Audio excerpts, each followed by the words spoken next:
पहले तो जय श्री राम। जय श्री राम। आपको आपका भी बहुत बहुत स्वागत है हमारे इस पॉडकास्ट में। आपका धन्यवाद, आपने मुझे यहाँ बुलाया। मैम, पहले आप अपने बारे में बताइए कि किस एज में आपने ये लाइन चुनी, है ना? क्योंकि जहाँ तक हमें पता है कि इतनी कम एज में बहुत कम बच्चे हैं जो इस लाइन में जाते हैं। आपको ये प्रेरणा कहाँ से मिली? देखिए, वैसे तो प्रभु की कृपा होती है, लेकिन बिल्कुल। जब मैं 4th क्लास में थी और मेरी उम्र 9 साल थी, तब मैंने श्री राम कथा करना प्रारंभ किया। हम्म। हाँ जी। ओके। तो कहाँ से आपको प्रेरणा, मतलब जैसे होता है ना, हमारे आसपास का जो एटमॉस्फेयर होता है हम उससे प्रभावित होके अपना, है ना, लाइन वगैरह चुनते, तो आप कहाँ से प्रभावित हुए? यदि हम धार्मिक दृष्टि से देखें तो जो हमने प्रारब्ध में किया है और जो हमने पहले छोड़ा है, वहाँ से ही हमारी अगली जर्नी शुरू होती है। जैसा हमने प्रारब्ध में किया है उसी के अनुसार हमें इस जीवन में भोगना पड़ेगा। बिल्कुल। तो हम देखें कि प्रारब्ध में हमने कुछ ऐसे कर्म किए होंगे कि प्रभु की कृपा इस जीवन में रही, जो उन्होंने अपना नाम लेने में समर्थ किया। अन्यथा तो हम देखें कि हम इस संसार में इतने बिजी हो चुके हैं कि प्रभु के बिल्कुल। नाम को भूलते जा भूलते रहे जा हैं। रहे हैं। लेकिन जब कोरोना आया तब दूरदर्शन पे रामायण आती थी, बिल्कुल। तो मैंने रामायण देखी, तो रामायण में धीरे धीरे इंटरेस्ट बढ़ा। मैंने प्रभु श्री राम के चरित्र के बारे में देखा, सुना, तो जो एक इच्छा होती है वो और बढ़ने लगी कि कितना अच्छा चरित्र जो प्रभु श्री राम का है।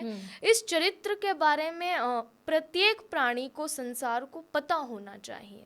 तो बिल्कुल। मैंने अपने पिताजी को कहा कि मुझे प्रभु श्री राम के बारे में पहले तो खुद जानना है, और फिर मैं ये चाहती हूँ कि लोगों को प्रभु श्री राम के बारे में पता हो। तो मेरे पिताजी ने कहा कि सब तो प्रभु श्री राम को जानते हैं, सबको पता है बिल्कुल। कि त्रेता युग में प्रभु श्री राम आए थे, वो वन में गए थे, उन्होंने रावण का वध किया, तो सब तो जानते हैं, फिर लोगों को बताना क्या है। मैंने कहा कि यदि प्रभु श्री राम को सब जानते तो आज जो ये घर घर भाई भाई आपस में जो बिल्कुल। लड़ाई झगड़े हो रहे हैं ये ना होते। तो इसलिए मुझे प्रभु श्री राम के चरित्र को जन जन तक पहुंचाना है, और मुझे श्री रामचरितमानस ये सीखनी है, इसका अध्ययन करना है। तो घर में पहले से ही जो अध्यात्म का माहौल था, तो फिर मैंने श्री रामचरितमानस पढ़ी, सुनी, और फिर मैंने प्रारंभ की इसका पाठ करना। ओके। जैसे जितनी आपकी एज है ना, इस बच्चों, मतलब इस एज के बच्चों को होता है कि, है ना, खेले कूदें। आज की डेट में तो इस एज के बच्चों के हाथ में मोबाइल आ गए हैं। बट आप इतनी कम एज में इस लाइन में गए, आपको अर्थ वगैरह ये कैसे पता चले? किसने हेल्प की आपको? देखिए, मैंने बताया कि घर में जैसा माहौल होता है, आज हर घर का माहौल क्या है। पहले तो पेरेंट्स इतने बिजी हैं कि अपने बच्चों को समय ही नहीं दे पा रहे, बिल्कुल। और अपने बच्चों को समय देना ये बहुत ज़रूरी है आज के इस युग में। बिल्कुल। क्योंकि बच्चे गलत दिशाओं में जा रहे हैं, और वो क्यों जा रहे हैं? क्योंकि हम अपने बच्चों को टाइम नहीं दे पा रहे, उन्हें संस्कार नहीं दे पा रहे। माता पिता स्वयं फ़ोन में बिजी हैं, बिल्कुल। और फिर बच्चों को कहते हैं कि हमारे बच्चों में संस्कार नहीं है। संस्कार नहीं। तो बच्चों में संस्कार कहाँ से आएंगे? जब घर में अच्छा माहौल होगा, आप घर में रामचरितमानस का पाठ करेंगे, रामायण चलाएंगे, तो तभी तो आपके बच्चे भी उसी दिशा में जाएंगे। अब घर में माता पिता तो फ़ोन में बिजी और बच्चों से अपेक्षा कर रहे हैं कि हमारा बच्चा प्रभु श्री राम के जैसा हो, तो ऐसा बिल्कुल नहीं हो सकता। तो पहले तो हमें अपने घर के वातावरण को सुधारना होगा, बिल्कुल। हमें अपने बच्चों को संस्कार देने होंगे, और आज के इस युग में हमारे बच्चों में संस्कार होना ये बहुत ज़रूरी है। और हमारे घर में तो शुरू से ही अध्यात्म का माहौल है। मेरे पिताजी हनुमान जी के उपासक हैं, तो रामचरितमानस, हनुमान चालीसा, सुंदरकांड का पाठ ये सब तो होता ही रहता था। और फिर उसी के बीच में मैंने रामचरितमानस को करने का अपने पिताजी को बताया, तो फिर हमने ये शुरू किया। ओके।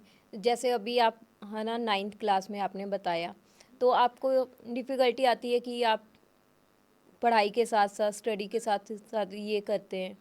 देखिए, वो थोड़ा मतलब कथा भी एक चीज़ है, लेकिन कथा के साथ साथ मैं अध्ययन भी कर रही हूँ। और कथा से कोई डिफ़िकल्टी नहीं आती, बल्कि कथा तो एक ऐसा साधन है बिल्कुल, जो सारी समस्याओं को दूर करता बिल्कुल है। सही बात अब है। मैंने कथा को कंठस्थ किया तो उससे जो मेरी याद करने की शक्ति है वो थोड़ी-सी बढ़ी।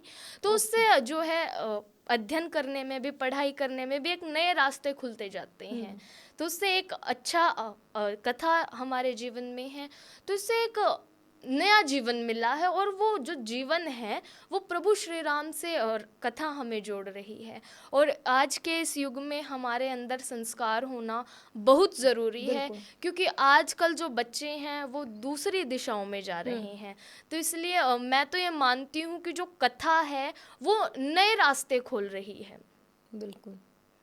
जैसे आप लॉकडाउन के बाद स्कूल गए, आपके फ्रेंड्स वगैरह को पता चला कि आप कथा वगैरह करते हैं, तो उनका नज़रिया कैसे था आपको लेके? क्योंकि आप बिल्कुल लॉकडाउन से पहले बिल्कुल है ना नॉर्मल स्टूडेंट थे, एकदम से आप में चेंजेस आए, तो कैसा मतलब उनका व्यवहार कैसे था आपके प्रति? देखिए जैसा हम मतलब जैसा हमारे बारे में होता है तो हमारे साथ दूसरा भी वैसा ही व्यवहार करता है। बिल्कुल। जैसे हम होते हैं वैसा ही दूसरा व्यवहार करेगा, वैसे ही हमारे मित्र होंगे। तो जो ये हमारा भक्ति का ये माहौल था, ये भजन करना, कीर्तन करना और कथा करना, तो ये शुरू से ही होते रहते थे। लेकिन जब लॉकडाउन के बाद मैं स्कूल में गई और उन्हें पता चला कि मैं अब कथा करती हूँ, तो वो क्या कथा के बारे में पूछने लगे। और जो वो उनका इंटरेस्ट था ना, वो भी रामचरितमानस में प्रभु श्री राम के बारे में और जानते में पूछते कि कैसे मन में आया, कैसे आप करने लगे, बिल्कुल। क्या। तो एक जो देखने की दृष्टि होती है ना, वो बदल वो गई। बदल जाती है। बिल्कुल। और तो जो मेरी वैसे तो मेरी ज़्यादा दोस्त है ही नहीं, और लेकिन जो भी है वो भी ऐसी ही है। मतलब आध्यात्मिक साइड, हाँ है जी, ना? और क्योंकि आप जैसे हम होते हैं वैसे ही हमारे मित्र होते हैं। आसपास का माहौल वैसा ही हाँ होता जी। था, बिल्कुल सही बात है। तो आपको देख के मतलब कितने लोग, आपको लगता है कि आपको देख के कितने लोग बदले? देखिए वैसे तो हम जैसे होते हैं हम दूसरों को भी वैसा ही कर देते हैं। हमारे पास बैठने वाले भी वैसे ही होंगे। बिल्कुल। और यदि हम स्कूल में भी रहते हैं तो कोई हम ये मजाक वगैरह ये सब इन सब से दूर हम क्या प्रभु की चर्चा कर रहे हैं, वो पूछ रही हैं, वो बताती हैं कि हमने ये नया भजन सुना, हमने ये कथा का प्रसंग सुना। तो ऐसी ऐसी चीज़ें ही मुझे बताती हैं। जैसे हम बचपन में देखते थे ना रामायण वगैरह, तो हम मतलब हमने देखा है जब डीडी नेशनल वगैरह पे आते थे ना रामायण वगैरह, हमने देखा, बट हमारे माइंड में क्या था, ठीक है हमने देखा, हमें पता चला कि प्रभु राम जी ने 14 साल का वनवास काटा, है ना, कि उन्होंने रावण का वध किया सर, बट हमें माइंड में आया नहीं कि हम ये कथा भी कर सकते हैं, हम इन मतलब डीपली जाके इनके बारे में जान सकते हैं, जो आपने इतनी कम एज में किया। तो मैं तो इसे प्रभु की कृपा ही मानूंगी, क्योंकि प्रभु जैसा चाहते हैं हम वैसा ही करते हैं। और जैसा प्रभु हम जिस राह पे प्रभु हमें चलाते हैं हम वैसे ही चलते हैं। तो मैं तो इसमें प्रभु की, भगवान की ही कृपा मानूंगी कि उनका आशीर्वाद ऊपर बिल्कुल। है। और उन्होंने एक ऐसी अच्छी लाइन हमें दी कि बिल्कुल। जिसमें जाकर हमारा जो ये जीवन है ये सुधर जाता है, निखर जाता है। तो ये मैं बिल्कुल सही प्रभु की बात है। कृपा मानती हूँ। तो अभी आप जैसे कथा वगैरह करते हैं, है ना, तो मंथली मतलब मंथ में कितने बार आप ये कथा वगैरह का जैसे होता है प्रोग्राम वगैरह हाँ करते हैं, जी। क्योंकि आपको स्कूल भी जाना होता है ना, तो कैसे मैनेज कैसे करते हैं देखिए डेट्स वगैरह? हाँ, जो मैंने बताया हुआ है कि मैं महीने में केवल एक कथा करूंगी। और ओके। देखिए वो कथा करती हूँ, वो 7 दिन की, 9 दिन की, 5 दिन की मेरी कथा रहती है। अच्छा, महीने और में। उसमें कथा करना, उसके बाद आकर अपना स्कूल देखती हूँ। हाँ जी। तो इसका एडवांटेज मिलता है आपको स्कूल में कि अगर काम नहीं भी किया तो चलेगा, वो टीचर देती है बेनिफिट्स इस चीज़ का? वो सब प्रभु की कृपा है, वो सब मेरे लिए छूट है। लेकिन मैं ऐसा करती नहीं, जो काम मिला है वो मैं साथ के साथ ही अपना पूरा कर लेती हूँ। तो स्कूल में आप कैसे स्टूडेंट्स हैं, ब्राइट स्टूडेंट्स हैं कैसे? देखिए वो भी प्रभु की कृपा है कि देखिए मैं कथा भी करती हूँ और उसके साथ स्कूल में भी जाती हूँ। और स्कूल में भी अब मैं 8th में भी फर्स्ट आई हूँ। और वेरी वो गुड। देखिए प्रभु की कृपा होती है। और जैसा वो अपना आशीर्वाद वो बना कर बिल्कुल, रखते यानी हैं, कि वो प्रभु की दृष्टि आपको दोनों जगह से है। फिर वो सब चीज़ों में आगे रखते हैं। बिल्कुल सही बात है, हाँ क्योंकि जी। प्रभु का आशीर्वाद ही है आप पे, जो आप है ना इतनी कम एज में इस लाइन में आए, आप प्रभु को इतने मन से चाहते हो और प्रभु श्री राम के आप इतने बड़े भक्त हो। हाँ, देखिए वो प्रभु का ही आशीर्वाद होता है। यदि हम प्रभु के लिए उनके तरफ जाने के लिए एक कदम बढ़ाते हैं तो भगवान हमारे पास 1000 कदम बढ़ा कर आगे आते हैं। बिल्कुल सही तो बात बस हमें तो थोड़ी सी मेहनत करनी है, हमें उन तक पहुंचने की कोशिश करनी है। बिल्कुल फिर सही बात है। भगवान फिर सारे राह अपने आप दिखा देते हैं। आप जैसे कथा किससे मतलब इंस्पिरेशन किससे मिलती है आपको कथा वगैरह करने में? देखिए वैसे तो मैं, जैसे एक होता है ना फेवरेट, जैसे हम प्रेमानंद जी को बहुत मानते हैं, हाँ जी, तो आपकी लाइफ में कौन है? देखिए वैसे तो मैं प्रेमानंद जी को भी सुनती हूँ, और भी कई कथावाचक हैं। राजन जी महाराज है, प्रेम भूषण जी महाराज हैं, मुरारी बापू जी हैं। ऐसे बहुत से कथावाचक हैं जिनकी कथा मैं सुनती ही रहती हूँ, क्योंकि प्रभु की कथा अनंत है। बिल्कुल। तो हरि अनंत, हरि कथा अनंता। तो जितना हम प्रभु के बारे में जान सकते हैं वो मैं उतनी कोशिश करती हूँ, और जानने की इच्छा रहती है। बिल्कुल सही बात है। तो आप अभी तक आपने जितनी भी आपने कथा वगैरह की है, मतलब सबसे अच्छा एक्सपीरियंस आपका कौन सा रहा जो याद हो आपको? देखिए वैसे तो सारे ही अच्छे होते हैं नो डाउट, बट एक होता है ना कि हाँ दिल को टच कर गया, कि जहाँ पे ऑडियंस जो होती है, जो आपको सुनने आती है, जो आपकी कथा सुनने आती है, हाँ जी। मतलब उनसे आप खुश हुए कि हाँ इन्होंने बहुत अच्छे से मतलब मेरा मान रखा, मेरी कथा सुनी, सारा कुछ? देखिए वैसे तो सब जगह की ऑडियंस अच्छी होती हैं, लेकिन जो मध्य प्रदेश के लोग हैं वो बड़े धार्मिक हैं। के लिए वो बड़े ध्यान पूर्वक बैठकर भाव से जो है प्रभु की कथा श्रवण करते हैं, और वो उनका एक ऐसा नज़रिया प्रभु के लिए बना हुआ है कि प्रभु की कथा बड़े ध्यान से भाव पूर्वक बैठकर, जितने देर कथा चलती है वो केवल आंख बंद करके प्रेम से भाव से प्रभु की कथा सुनते रहते हैं। यानी कि आपका कहना है मध्य प्रदेश की जो ऑडियंस है उससे आप खुश हैं कि मतलब आपका पूरा साथ दिया उन्होंने? हाँ जी, वैसे तो जहाँ मैं जाती हूँ सब जगह ही लोग जो है कथा के साथ साथ वैसे ही हो जाते हैं, बड़े ध्यान पूर्वक बैठकर भाव से सब जगह लोग कथा सुनते हैं। जब आपने ये लाइन सुनी तो आपको क्या क्या मुश्किल आई? जैसे मतलब होता है ना, रिलेटिव्स वगैरह बोलते हैं कि आपने अपने बच्चों को किस लाइन में डाल दिया, अभी उसकी पढ़ने की एज है। देखिए रिलेटिव्स के बारे में तो क्या, रिलेटिव्स के लिए तो रामचरितमानस में भी ये बताया गया है कि जब भरत जी प्रभु के लिए आगे बढ़े तो घर वालों ने भी क्या विरोध करना शुरू कर दिया। तो प्रभु श्री राम ने क्या बताया कि ये ऐसी बाधा है कि जो हर भक्त के जीवन में आती है, जब परिवार के लोग ही क्या विरोध करने लग जाते हैं। लेकिन ये जो आखिरी भक्ति भक्त के जीवन की है कि जब परिवार के लोग उसका विरोध करेंगे।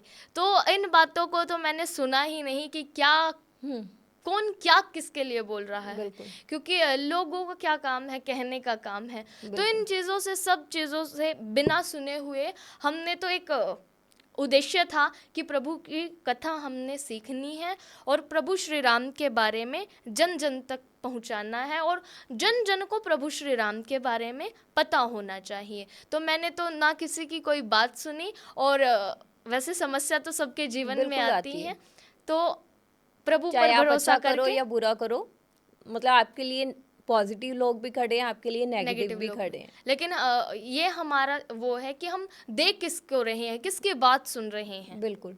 तो इसलिए हमें जीवन में पॉजिटिव ही रहना है। बिल्कुल सही बात है।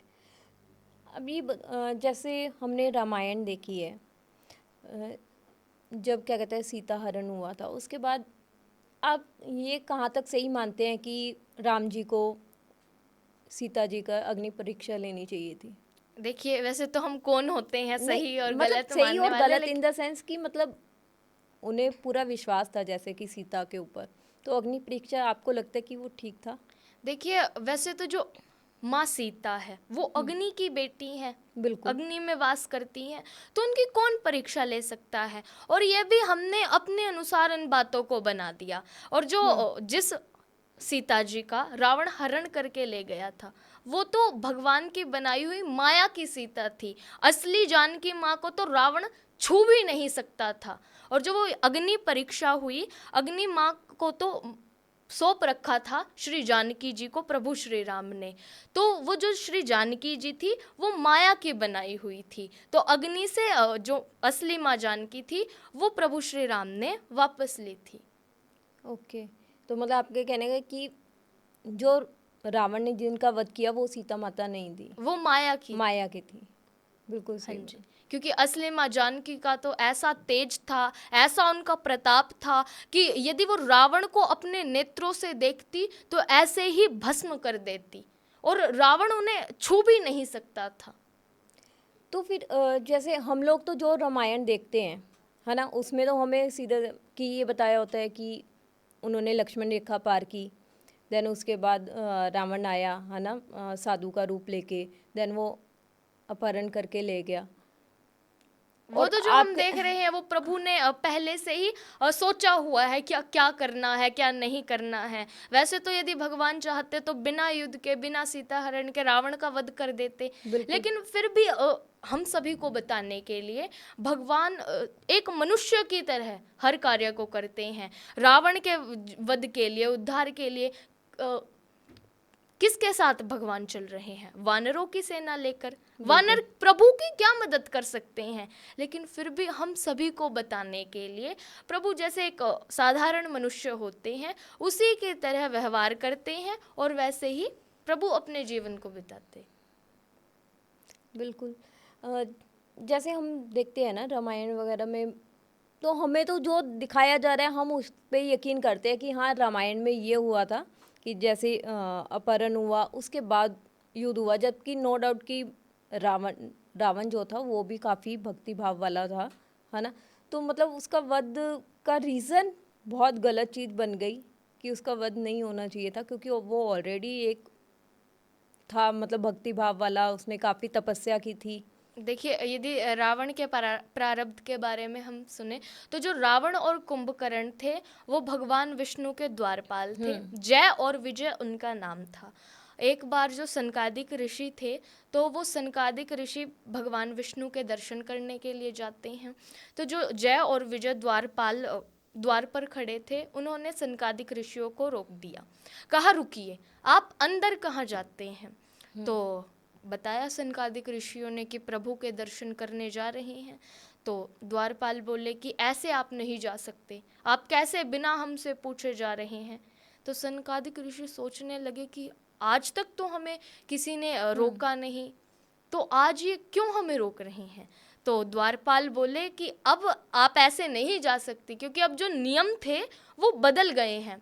तो सनकादिक ऋषियों ने क्रोध में आकर दोनों को श्राप दे दिया राक्षस कुल में पैदा होने का। और ये जय और विजय त्रेता युग में रावण और कुंभकर्ण बने, और भगवान इनका उद्धार करने के लिए प्रभु श्री राम का अवतार लेते हैं। और फिर आकर फिर जैसा प्रभु ने सृष्टि को, जैसे जिस तरह प्रभु ने चलना है वो फिर प्रभु ने उस तरीके से उद्धार करते करते भगवान रावण के पास आए और रावण का उद्धार प्रभु ने किया। बिल्कुल। जैसे वनवास का है, कहते कि प्रभु राम चाहते तो मना भी कर सकते थे कि मैं वनवास पे नहीं जाऊंगा, उन्होंने ये क्यों एक्सेप्ट किया? देखिए, यही तो बात है सीखने वाली, कि भगवान का जो चरित्र ऐसा है जो सबको सीख देने वाला है, सबको समझाने वाला है कि बेटे का माता पिता के प्रति क्या कर्तव्य होना चाहिए। जो पिता का वचन था, पिता ने जैसा कहा कि 14 वर्ष माँ कैकेयी ने उन्हें बताया कि 14 वर्ष के लिए वन में जाना है, तो माता पिता की आज्ञा को मानने के लिए भगवान वन में चले गए। अन्यथा तो मना भी कर सकते थे कि मैं क्यों जाऊं, अभी तो आपने मेरा राज तिलक करना था, अब वन में भेज रहे हैं। लेकिन फिर भी जो उनका कर्तव्य था वो बताने के लिए कि कैसा आचरण एक बेटे का होना चाहिए, कैसे वो अपने माता पिता के वचनों पर विश्वास करे, कि एक वचन को मानने के लिए 14 वर्ष के लिए वन में चले गए। अन्यथा तो सारी अयोध्या उनके पक्ष में थी। बिल्कुल। मना भी तो कर सकते थे, लेकिन यही फिर उनको भी इस संसार को समझाने के लिए, बताने के लिए कि माता किस पिता का किस तरह माता पिता का आदर आदर करना करना है। है, कैसे उनके वचनों पर विश्वास होना चाहिए, और यही बताने के लिए भगवान वन में जाते हैं। और वहाँ पर वैसे तो कई कारण वन में जाने के थे, इतने सारे जो भक्त उनकी प्रतीक्षा कर रहे हैं, उन भक्तों का उद्धार प्रभु श्री राम ने करना था। बिल्कुल, तो वन में जाने के भी कई कारण हैं। बिल्कुल सही बात है कि मतलब आजकल जो है ना, कि पेरेंट्स की बात भी नहीं सुनते हैं, उन्हें लगता है कि हम सही हैं, पेरेंट्स हमें जो समझा रहे हैं वो गलत है। तो एक प्रभु श्री राम जी बहुत बड़ा उदाहरण है कि माता पिता आपके लिए कभी गलत नहीं सोच सकते, बस आपको विश्वास रखना है उनकी बात पे और उनका आदर हमारे सम्मान करना। देखने की दृष्टि अलग हो बिल्कुल सकती सही है। बात है। आज माता पिता कहते हैं कि पढ़ाई करो, तो हमें क्या एक समय वो गलत लग रहा है कि हमारे खेलने कूदने की उम्र है, हाँ, इसमें पढ़ाई का बोल रहे हैं, लेकिन जैसे जैसे हम बड़े होंगे हमें वो भी अच्छा लगने लगेगा बिल्कुल, कि अच्छा, माता पिता हमारे लिए अच्छा ही कह रहे हैं। तो एक समय पर हमारे देखने की जो दृष्टि है वो गलत हो सकती है। बिल्कुल सही बात है। जैसे क्या कहते हैं, कैकेयी ने प्रभु श्री राम को ही क्यों चुना वनवास के लिए? देखिए, इसके पीछे भी एक कारण है कि जब प्रभु श्री राम छोटे थे तो माँ कैकेयी बैठी हुई थी। प्रभु श्री राम उनके पीछे से जाते हैं और जाकर उनकी आंखें बंद कर लेते हैं अपने हाथों से, और कहते हैं कि आप मुझे पहचानिए, मैं कौन हूँ। तो माँ कैकेयी को लगा कि प्रभु श्री राम तो ऐसे कभी कर नहीं सकते, तो उन्होंने कहा, लक्ष्मण।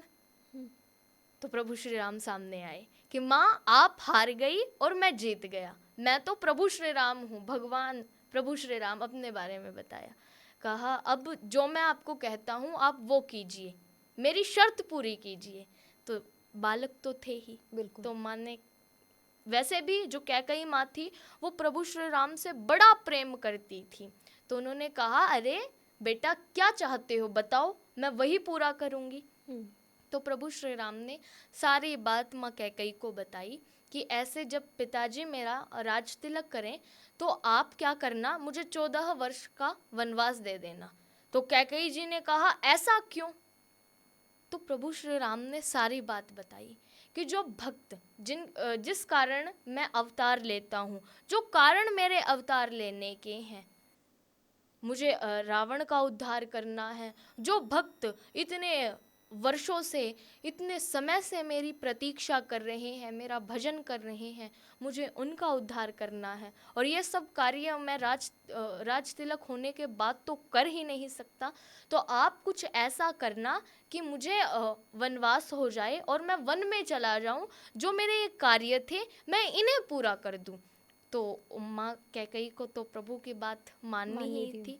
उसके बाद जब समय आया राज तिलक होने का, राज तिलक होने वाला था, तो कैकेयी माँ ने प्रभु श्री राम की इच्छा से, उनकी खुशी के लिए ही सबके सामने स्वयंवरी माँ कैकेयी बन गई, प्रभु श्री राम को खुश करने के लिए। अन्यथा तो माँ कैकेयी ऐसी थी जो प्रभु से सबसे ज़्यादा प्रेम करती थी।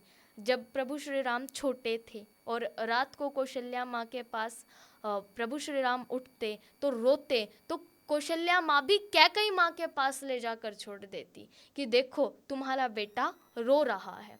इतना प्रेम करने वाली कैकेयी माँ थी और वो प्रभु श्री राम से बहुत प्रेम करती थी।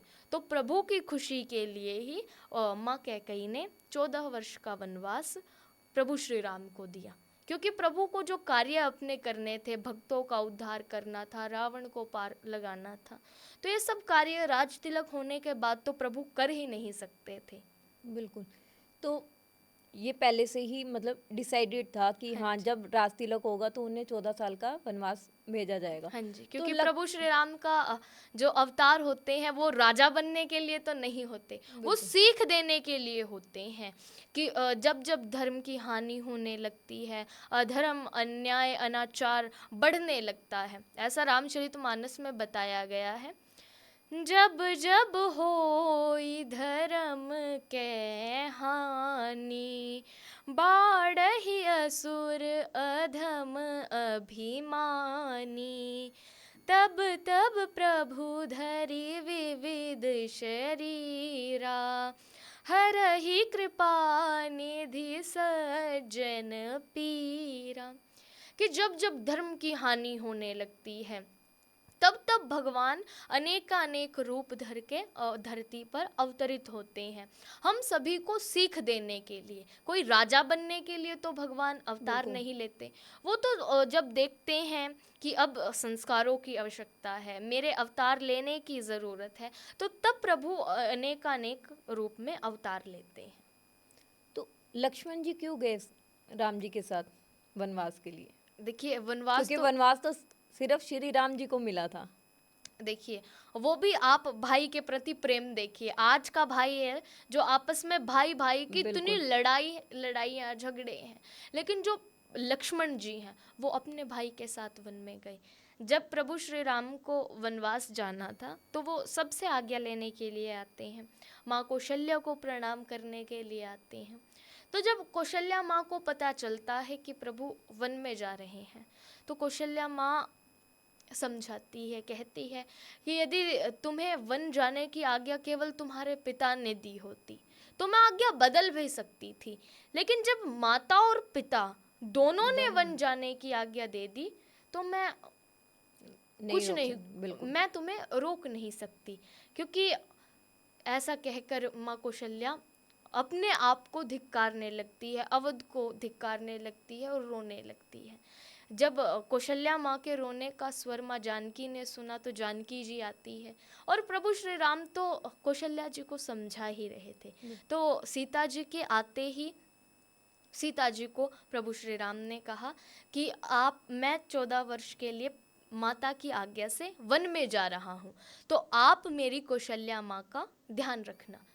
तो इतना जब माँ जानकी ने सुना तो माँ जानकी ने कहा कि यदि आप वन में जा रहे हैं तो मैं भी आपके साथ वन में जाऊंगी, आपके बिना मेरा श्री अवध में क्या काम। प्रभु ने समझाया कि यदि तुम भी मेरे साथ वन में गई तो कौशल्या माँ का ध्यान कौन रखेगा, और मेरी माँ तो ऐसी है कि जब रात्रि में इन्हें मैं कहीं नहीं दिखूंगा तो ये हाथ में दिया लिए एक कोने में बैठकर ही अपने प्राण त्याग देगी, तो तुम श्री अवध में ही रहो। माँ जानकी ने ऐसा जब सुना तो माँ जानकी ने कहा कि यदि आप वन में जा रहे हैं तो मैं भी आपके साथ ही जाऊंगी, और यदि आप मुझे अपने साथ वन में नहीं ले जाना चाहते तो कोई बात नहीं, क्या हुआ, ये शरीर मेरा आपके साथ वन में नहीं जा सकता, लेकिन ये प्राण तो आपके साथ ही जाएंगे। माँ जानकी को भी जाने के लिए आज्ञा नहीं मिली थी, लेकिन माँ जानकी ने भी फिर अपने नारी धर्म का उपदेश बताया, नारी के लिए नारी का क्या कर्तव्य है, वहाँ पर वो कर्तव्य भी माँ जानकी ने पूरा किया और प्रभु श्री राम को बताया कि मैं तो आपके साथ ही वन में जाऊंगी, क्योंकि एक नारी बिना पति के कुछ नहीं है और मुझे तो आपके साथ ही जाना है। फिर जानकी जी प्रभु श्री राम से कहती है, जिय बिनु देह नदी बिनु बारी, तैसहि नाथ पुरुष बिनु नारी, नाथ सकल सुख साथ तुम्हारे, सरद बिमल बिदु बदनु निहारे। तो माँ जानकी ने बताया कि जैसे बिना जल के नदी की कोई शोभा नहीं होती, जैसे बिना प्राण के इस देह की कोई शोभा नहीं होती, भगवान उसी प्रकार बिना पति के भी नारी की कोई शोभा नहीं होती। तो मैं तो आपके साथ ही वन में जाऊंगी। यहाँ पर जो नारी का कर्तव्य था उसे माँ जानकी ने पूरा किया। प्रभु श्री राम के साथ माँ जानकी भी चली और जब प्रभु श्री राम और श्री जानकी जी जाने लगे तब लक्ष्मण जी आते हैं और लक्ष्मण जी के आते ही भगवान कहते हैं कि हम दोनों तो वन जा रहे हैं 14 वर्ष के लिए और अभी पिता भी स्वस्थ नहीं हैं और भरत भैया यहाँ नहीं हैं, तो तुम्हें ही इस राजकाज को देखना होगा। लक्ष्मण जी ने कहा कि भगवान यदि आप वन में जा रहे हैं तो मेरा श्री अवध में क्या काम है, मैं भी आपके साथ ही चलूंगा। तो प्रभु श्री राम ने कहा कि तुम मेरे साथ जाकर क्या करोगे, तुम अवध को देखो, अवध का राजकाज संभालो, और पिता की जो अभी स्वास्थ्य है वो भी अभी सही नहीं है, और भरत को राजा बनाया गया है और भरत भी यहाँ नहीं है, तो तुम भी इस प्रजा को देखो, देखभाल करो। तो लक्ष्मण जी ने जब ये सुना तो लक्ष्मण जी ने कहा कि आप जो ये उपदेश दे रहे हैं ये आप किसे दे रहे हैं। भगवान ने कहा, लक्ष्मण तुझे ही समझा रहा हूँ। तो लक्ष्मण जी ने कहा कि भगवान, ये उपदेश तो आप उसे दीजिए जिसे इहलोक और परलोक दोनों में सुख चाहिए। मुझे तो एक ही चाहना है कि जाऊंगा तो आपके साथ ही जाऊंगा, और यदि आप मुझे अपने साथ नहीं ले जाना चाहते तो आप प्रातः ही ये सुन लेना कि लक्ष्मण ने सरयू में जल समाधि ले ली है। तो लक्ष्मण जी भी ऐसे थे कि भाई के प्रति प्रेम इतना है कि वन जाने की आज्ञा केवल प्रभु श्री राम को मिली, लेकिन लखन जी भी उनके साथ जाते हैं और 14 वर्ष के लिए अपनी निंद्रा का त्याग करके लक्ष्मण जी प्रभु श्री राम की सेवा में जाते हैं। बिल्कुल, कि मतलब उन्होंने अपने भाई होने का फर्ज निभाया। रामचरितमानस ऐसी है जो हमें सीख देती है। यहाँ पर भी भाई का भाई के प्रति क्या कर्तव्य है वो बताया गया है कि भाई में प्रेम कैसा होना चाहिए।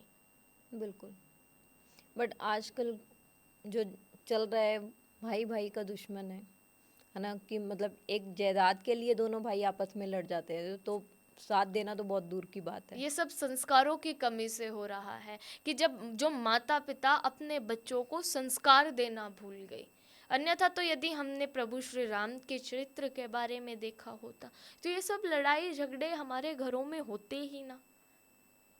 बिल्कुल, बट आपकी बात ठीक है कि लड़ाई झगड़े, बट एक तरफ महाभारत भी है ना, वो भी मतलब घर की वजह से ही लड़ाई झगड़े हुए थे, आपस में भाइयों की वजह से ही लड़ाई झगड़े हुए थे। तो मतलब देखा जाए दोनों तरफ की चीजें हैं। तो रामचरितमानस में ये बताया गया है कि हमें करना क्या है, और महाभारत में बताया गया है कि करना क्या नहीं है, किस प्रकार हमें युद्ध नहीं करने। बिल्कुल, कि मतलब आपस में कैसे बना के रखनी है। हाँ। कैसे, बिल्कुल सही बात है। तो जैसे ये तो हो गया कि हाँ, वनवास पे चले गए राम जी, सीता मैया और लक्ष्मण जी। अब एक वो आता है उसमें रावण की बहन शूर्पणखा वाला, हाँ ना, कि जब नाक काट दी थी, तो उसका मेन रीज़न क्या था? देखिए, वो भी क्या, प्रभु को एक लीला तो करनी ही थी। जो लीला करने के लिए वो आए हैं उसको कोई रूप भी तो देना होगा। अब रावण के पास जाएं कैसे? बिल्कुल, रावण को कोई बहस तो थी नहीं कि आता और युद्ध प्रारंभ हो जाता। तो पहले कोई ऐसा कार्य भी तो करना होगा कि जिससे रावण को प्रभु श्री राम के बारे में पता चले कि प्रभु का अवतार हो गया है। तो इसलिए शूर्पणखा, जब प्रभु वन में आए थे तो शूर्पणखा भी बड़ा मोहिनी रूप बनाकर आती है और आकर प्रभु श्री राम के पास आकर पहले प्रणाम करती है। शूर्पणखा देखने में तो बड़ी कुरूप थी, ना कोई सुंदर रूप, लेकिन फिर भी जब किसी के पास जाती थी तो बड़ा मोहिनी स्वरूप बनाकर जाती थी। तो ये प्रभु श्री राम के पास आई और आकर अपने विवाह की बात रखती है। लेकिन जब प्रभु ने यह सुना तो प्रभु समझ गए कि ये कोई साधारण नारी नहीं है, क्योंकि साधारण नारी अपनी विवाह की बात स्वयं कभी कर ही नहीं सकती। तो लखन जी के पास भेज दिया। लखन जी ने कहा कि मैं तो उन प्रभु श्री राम का दास हूँ, क्या तुम मेरे साथ दासी बनकर रहना चाहती हो? लक्ष्मण जी ने शूर्पणखा को प्रभु श्री राम के पास वापस भेज दिया। लेकिन जब इसने इधर से उधर कई चक्कर लगाए तो ये जानकी जी पर झपट पड़ी। कहा, केवल इस नारी के लिए तुम मेरे विवाह के इस प्रस्ताव को ठुकरा रहे हो, मैं इस नारी को ही जीवित नहीं छोड़ूंगी। तो जैसे ही जानकी जी पर शूर्पणखा झपटी तो लक्ष्मण जी आते हैं और तलवार निकालकर अपना इसका नाक कान काट देते हैं। और फिर ये शूर्पणखा अब सीधी किसके पास? खर और दूषण अपने भाई के पास जाती है और फिर वो उन्हें झूठ बोलकर प्रभु श्री राम के पास लाती है। और प्रभु श्री राम तो ऐसे हैं जो सब जानते हैं। खरदूषण अपनी सेना को लेकर आते हैं। भगवान का तो एक ही बाण ऐसा है, एक बाण का प्रयोग किया और सारी सेना ही आपस में लड़कर मर गई। तो मतलब मेन रीज़न शूर्पणखा थी रावण और राम की लड़ाई की। मतलब एक पात्र जिसे बोलते हैं कि लड़ाई का मेन पात्र वो बनी, जबकि लिखा हुआ था कि होनी है लड़ाई। हाँ जी, दोनों का, कि रावण का वध राम जी के हाथ निश्चित था। बिल्कुल। तो इतनी इंटरेस्टिंग आप बातें बता रहे हो कि मतलब जो हमें इंटरनली नहीं पता कि हाँ ऐसे ऐसे हुआ था, क्योंकि हमें ये पता कि रामायण जो हमने बाहर से देखी है कि जो दिखाया गया है कि वैसी ही है, बट आप कुछ और अंदर की कुछ ऐसे मतलब निचोड़ जो होता है वो बताइए कुछ रामायण का। देखिए, वैसे तो जो रामायण है वो हमें क्या सीख देने के लिए हुई है। और रामायण कोई छोटा सा ग्रंथ तो है नहीं। बिल्कुल। प्रभु श्री राम के बारे में कई और पुस्तक भी लिखी गई हैं जिनमें अलग अलग प्रभु श्री राम के बारे में बताया गया है कि प्रभु श्री राम कैसे पुरुष थे, कैसे आदर्श पुरुष थे। और आजकल क्या हमें प्रभु श्री राम के चरित्र पर ही शंका हो जाती है कि प्रभु श्री राम है कौन। आजकल जो हमारे बच्चे हैं वो प्रभु श्री राम से नहीं जुड़ रहे, क्योंकि हमने जो प्रारंभ से अपने बच्चों को प्रभु श्री राम के बारे में बताया ही नहीं। शुरू से हमने क्या अपने बच्चों को कार्टून लगा कर दे दिए, फ़ोन लगा कर दे दिए। तो बच्चों को जब प्रभु श्री राम के बारे में पता ही नहीं है तो वो प्रभु श्री राम के बारे में जानेंगे कैसे, उनकी जिज्ञासा प्रभु श्री राम के बारे में कैसे बढ़ेगी।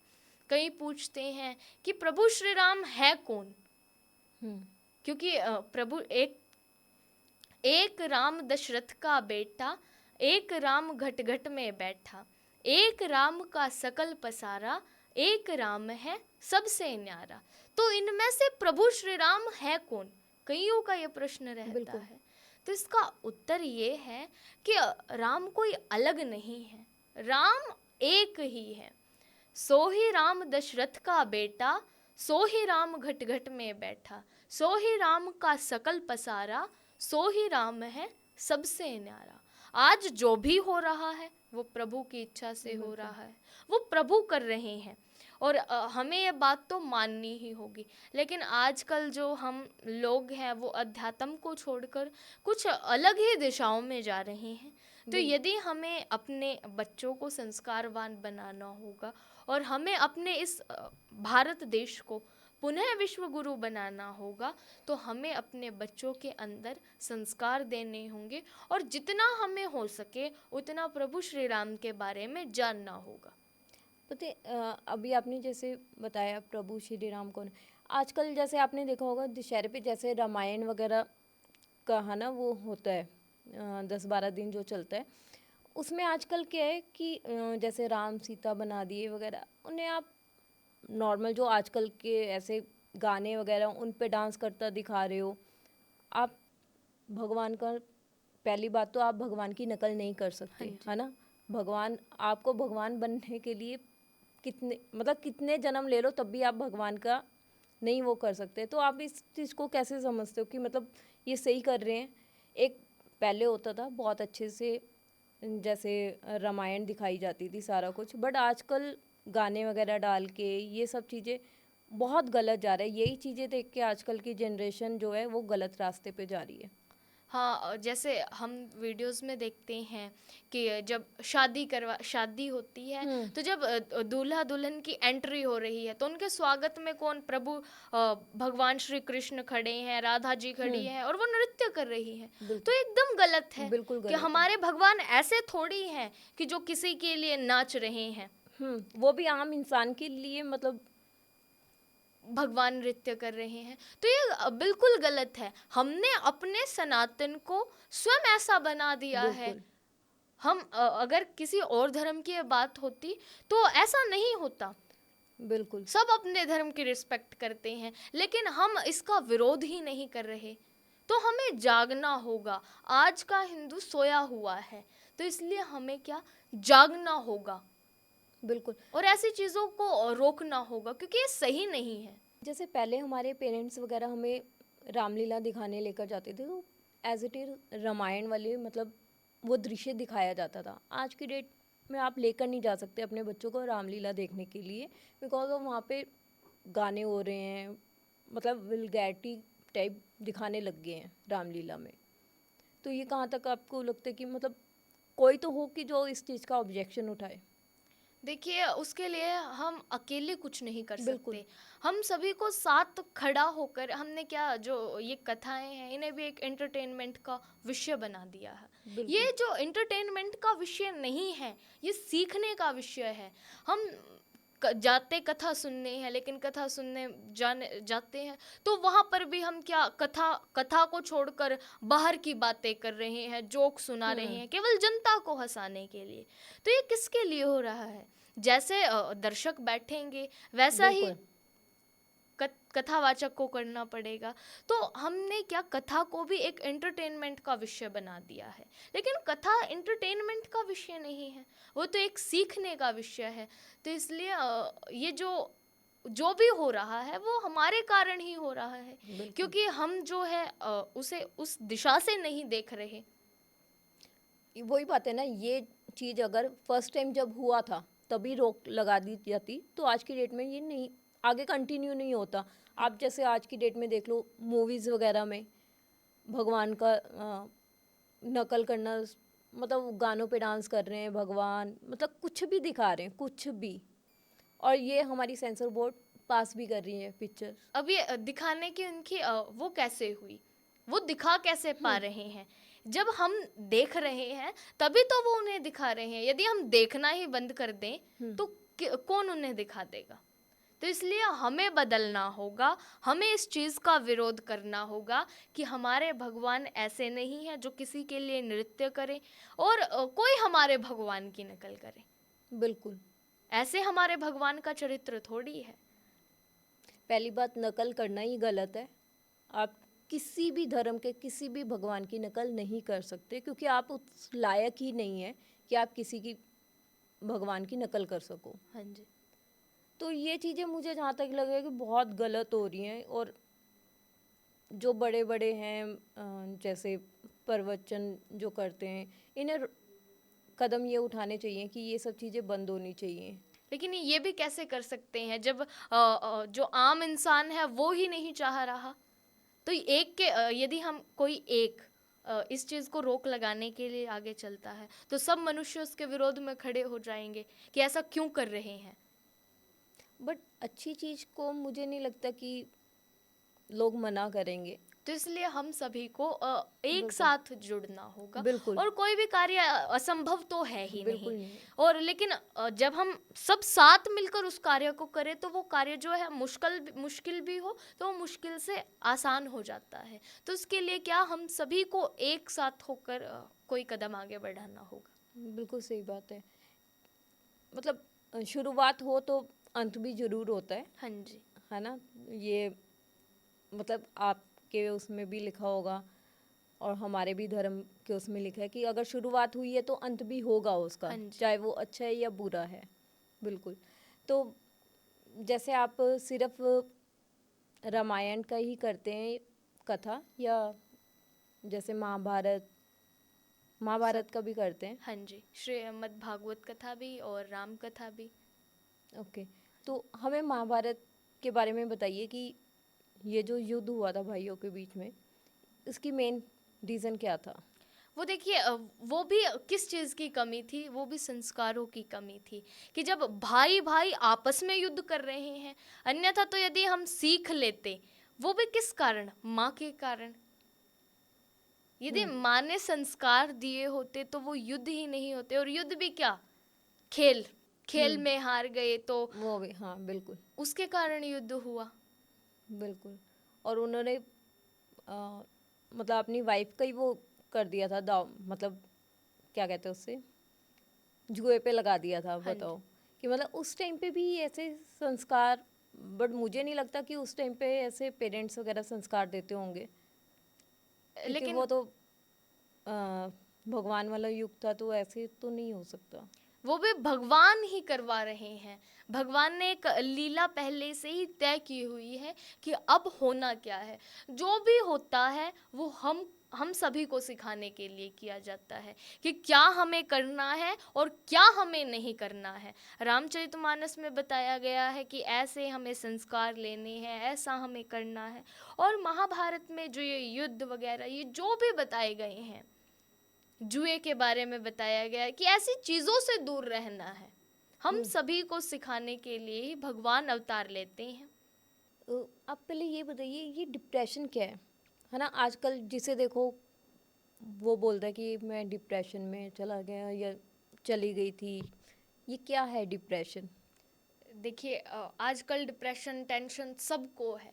क्यों है? क्योंकि डिप्रेशन आता क्यों है? क्योंकि हम सोचकर जो बैठे हैं उसके हिसाब से वो नहीं हो रहा। जो हमने सोचा था वो नहीं हुआ। और इसी बात को सोच सोच कर लोग टेंशन में चले जाते हैं। लेकिन जो हो रहा है वो अच्छे के लिए हो रहा है, ये बिल्कुल। मनुष्य सोचता ही नहीं। कि जो हो रहा है वो प्रभु की कृपा से हो रहा है और उनकी इच्छा से हो रहा है।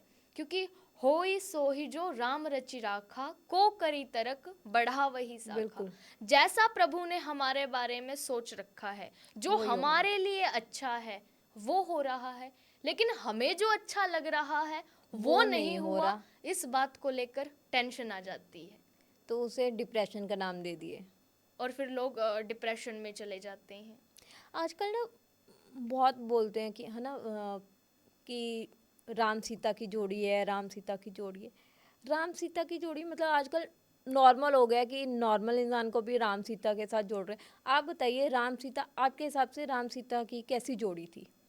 देखिए, जो वैसे तो कभी भी हम प्रभु नहीं हो श्री राम सकते। के जैसा तो हो ही नहीं हो नहीं सकते सकते। नाम लेकिन सीता हम माता के। कोशिश तो कर सकते हैं उनके जैसे होने की।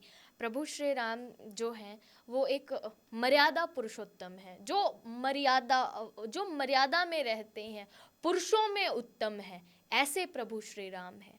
और जो माँ जानकी जी है वो नारी धर्म की प्रतीक है। बिल्कुल। जो नारी के अंदर गुण होने चाहिए वो सारे गुण माँ जानकी में है। तो ऐसी माँ जानकी है। बिल्कुल। ये जैसे प्रभु श्री राम जी और जब सीता माता का लगन हुआ, तो वो जैसे वो तीर तोड़ना था, है ना? तो वो प्रभु, हाँ धनुष तोड़ना था, सॉरी। तो क्या कहते हैं, वो प्रभु राम जी से ही सिर्फ टूटा, है ना? बाकी कितने आए, सबसे सब मतलब नाकाम रहे। ये कैसे? दोबारा से फंबल हो गया ना। धनुष धनुष वाला हो गया, वो तीर निकल गया मुंह से, सॉरी। हो जाता। अब ये बताइए, जैसे जब प्रभु श्री राम जी और सीता मैया का लगन हुआ, है ना, उसमें एक रस्म थी, मतलब कि धनुष तोड़ना था। वो सिर्फ श्री प्रभु राम जी ने तोड़ा, बाकी सब नाकाम रहे। तो वो परिस्थिति क्या थी उस टाइम? देखिए, वो जो धनुष था वो शंकर जी का धनुष था। और जो माँ जानकी जी थी वो प्रतिदिन आती और उस धनुष को एक हाथ से उठाकर वहाँ से सफाई करती। और ये जो रस्म थी ये भी किस लिए रखी गई थी, ये एक बार जनक जी ने देख लिया था कि जो ये शंकर जी का धनुष है, इतना भारी धनुष है जिसे कोई नहीं उठा सकता, उसे जानकी एक हाथ से उठाकर वहाँ से सफाई करती है। तो जनक जी ने भी यही प्रतिज्ञा घोषित करी कि जो इस धनुष को उठाकर खंडित करेगा उनके साथ ही माँ जानकी का विवाह होगा। लेकिन सब में अहंकार था, सब आए और उठाने की कोशिश करने लगे, लेकिन किसी से धनुष नहीं उठा।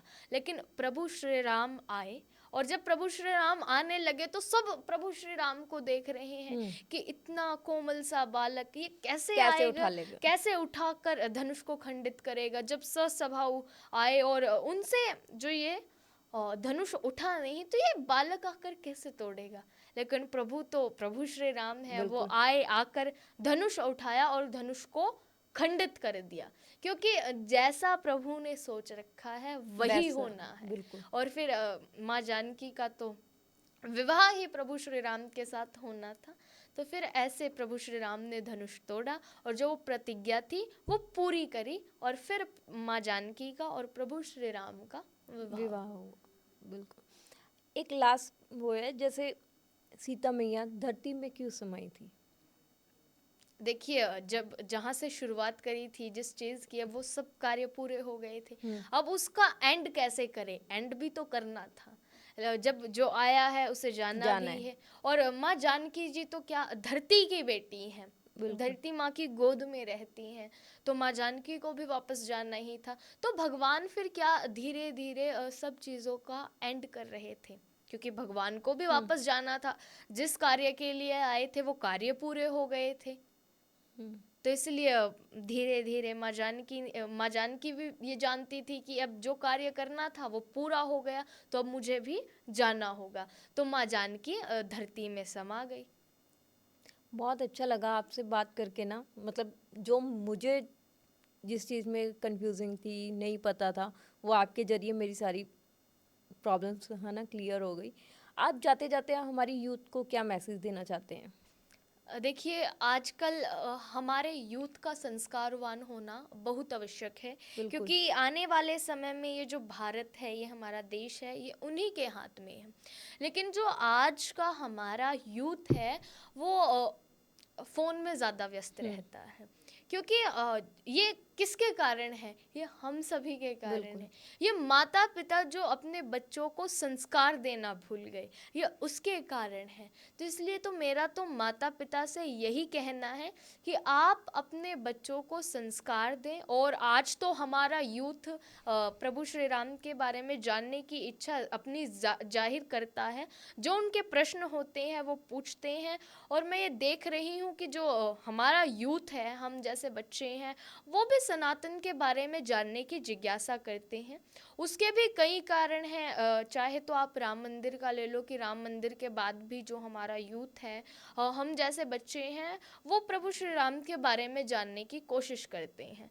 लेकिन आज यूथ के जो क्वेश्चंस हैं, हम उसे देने में समर्थ नहीं है। माता पिता से वो पूछते हैं, क्योंकि माता पिता तो स्वयं बच्चे हैं, उन्हें उन क्वेश्चंस का आंसर ही नहीं पता, तो वो बच्चों को क्या बताएंगे? तो वो बच्चों को भी जो प्रश्न उन्होंने पूछे बंद कर देते हैं।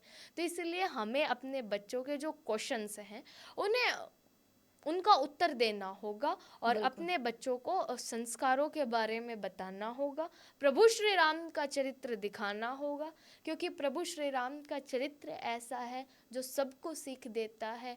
माता पिता की बच्चों से अपेक्षा रहती है कि बच्चा बुढ़ापे में सहारा बनेगा, लेकिन जब संस्कार ही नहीं दिए तो बच्चा सहारा कैसे बनेगा? बिल्कुल सही बात है। तो इसलिए अपने बच्चों से प्रेम करो, उन्हें जिस चीज़ की आवश्यकता है उनकी आवश्यकता को पूरा करके उन्हें संस्कार आप दें। और यदि हमारे बच्चे में संस्कार है, तब हमारा बच्चा हमारे लिए सब कार्य कर सकता है। बिल्कुल। जय श्री राम। जय Shri Ram. Thanks for watching this video. अगर आपको हमारा ये पॉडकास्ट अच्छा लगे, हमारे चैनल को सब्सक्राइब करो, लाइक करो और ज़्यादा से ज़्यादा शेयर करो। Thank you.